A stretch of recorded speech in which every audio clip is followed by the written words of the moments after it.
Genius টুকি টাকিতে আমি জিনিয়া তোমাদের সকলকে বেঙ্গল ফিউশনে স্বাগত জানাই।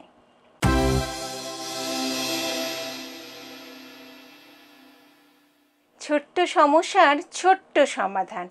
আজকে আমার বিষয় হলো জলের বোতলে যে আয়রনের একটা পরত পড়ে যায় বা একটু লালচে দেখবে দাগ হয়ে যায়, সেটা কিভাবে কি পদ্ধতিতে সহজে দূর করা যায়।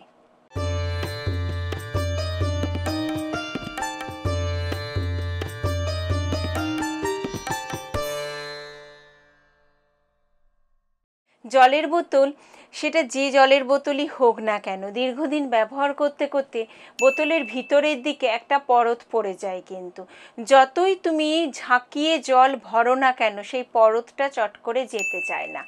আমরা অনেক সময় জলের বোতলটাকে ডিটারজেন্ট দিয়ে পরিষ্কার করি বা ডিশ ওয়াশার দিয়েও পরিষ্কার করি। তাতে একটা কি অসুবিধা হয় বলো তো, যে এই সাবানের যে গন্ধটা সেটা ওই বোতলের মধ্যে থেকে যায়। যখনই তুমি জল খেতে যাবে এই গন্ধটা থাকে, ভীষণ বাজে লাগে। আমি তোমাদেরকে একটা সহজ পদ্ধতি বলছি, এই পদ্ধতিতে বোতল পরিষ্কার করে দেখো, খুব সহজেই কিন্তু পরিষ্কার হয়ে যাবে, তাতে যে ধরনেরই বোতল হোক না কেন। আমরা যে রোজ দিন যে পেপার বা নিউজ পেপার যেটা নিই, সেই নিউজ পেপারটাকে বেশ এতটা মতো টুকরো করে নাও, ছোট ছোট টুকরো করে নাও, বেশ অনেকটা, একটা পেজ পুরো নিয়ে নিলে, এবারে সেটাকে টুকরো করে নিলে, ছোট ছোট টুকরো করে নিয়ে বোতলের মধ্যে ঢুকিয়ে দাও। বোতলের মধ্যে ঢুকিয়ে দিলে কিছুটা জল ভরে দাও, নর্মাল জল, এমনি জল, কল থেকে জল নিয়ে বোতলের মধ্যে ভরে দাও। নিউজ পেপারগুলো ওই অবস্থায় ঝাঁকাতে থাকো, ক্রমশ ঝাঁকাতে থাকো, অন্তত মিনিট 5 ঝাঁকাও, তারপরে আবার রেখে দাও। রেখে দিলে 5 মিনিট পর আবার ঝাঁকিয়ে নিয়ে তারপরে তুমি পুরো ওটাকে, এই পেপারগুলো তো পুরো ভিজে যাচ্ছে, সহজে বের করা হয়ে যায়। এবার তুমি ঢেলে একটা জায়গার মধ্যে ঢেলে নিলে, তারপর পরিষ্কার জল দিয়ে সেই জলের বোতলটাকে ধুয়ে নাও।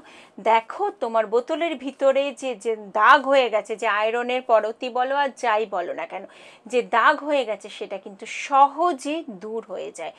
কোনো কিছু আর ব্যবহার করার দরকার নেই। রোজের আমাদের পড়ার যে নিউজ পেপার, খবরের কাগজ যেটা, সেই খবরের কাগজ টুকরো টুকরো করে জলের বোতলের মধ্যে ভরে দাও, কিছুটা জল দিয়ে ঝাঁকিয়ে নাও, তারপরে সেটা ভালো পরিষ্কার জলে ধুয়ে নাও।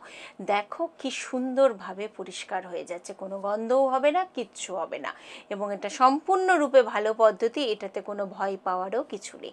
এটা করে দেখো এবং আমাকে অবশ্যই জানাবে। আমি জানি এই পদ্ধতি অনেকেই জানে, অনেকের জানা আছে, যারা জানো না তারা অবশ্যই করো এবং ভীষণভাবে শেয়ার করো, যাতে প্রত্যেকের মধ্যে ছড়িয়ে যায়, প্রত্যেকে জানতে পারে জলের বোতল পরিষ্কার করার এই সহজ পদ্ধতি। ভালো থেকো বন্ধুরা, অপেক্ষা করো পরের আরেকটি টুকিটাকির জন্য। নমস্কার।